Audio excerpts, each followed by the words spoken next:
Now I'd like to invite to the stage Stan Greschner of Grid Alternatives, Jonathan Yasi of Tolani Lake Chapter House.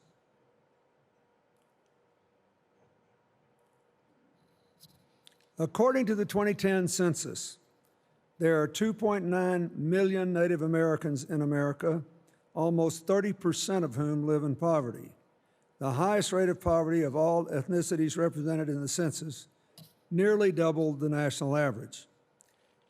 Many of the tribes with the greatest needs are located on remote rural reservations, such as the Navajo Nation in Arizona, New Mexico, and Utah, where 15,000 families do not have access to electricity, and the Shinnecock Reservation on Long Island, New York, which suffered from widespread power outages in the wake of Hurricane Sandy in 2010.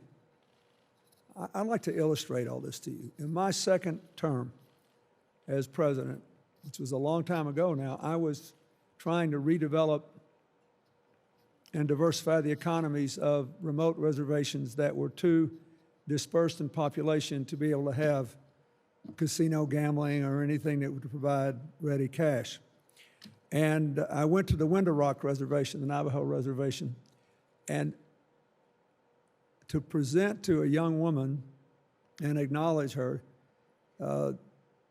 this computer she had won, which at the time a PC was a big deal in Indian country for a young student in school,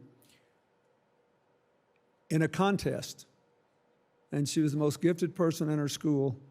And the gift, I wanted to illustrate the fact that the gift was wasted because she had no way to use it.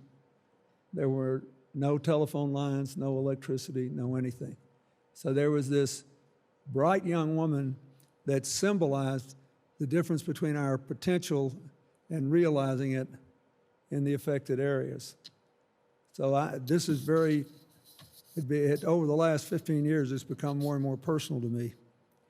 So Grid Alternatives is committing to train 500 tribal members on the installation and maintenance of solar energy systems on the Navajo Nation and the Shinnecock Reservation to address the need for reliable, clean energy sources and the skilled workers who support them. Grid will work with members such as Jonathan, who's here today, to install rooftop solar systems for 50 homes on Shinnecock Reservation, including battery pack systems on the local community center for use in case of emergencies or natural disasters.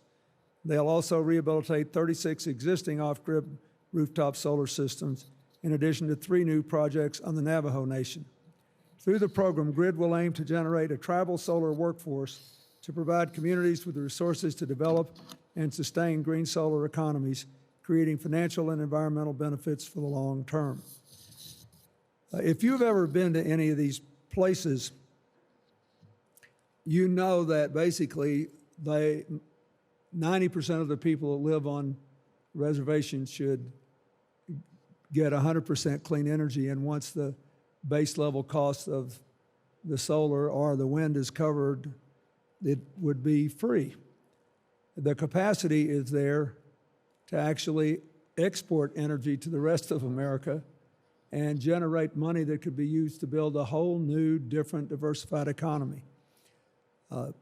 We have never had the transmission capacity to do that and the capital organized to do that, but this is the beginning of something that could be massively important. And along with the big multi-tribal wind project that was a CGI commitment a couple of years ago that is proceeding apace, I hope that these forces together can succeed in bringing cash into an area that's been left out and left behind, and lifting huge numbers of people not only out of poverty, but into a new future, which will enable them to live on their tribal lands, keep their cultures, and still have a decent economic life for themselves and their children. So let's give these folks a big hand.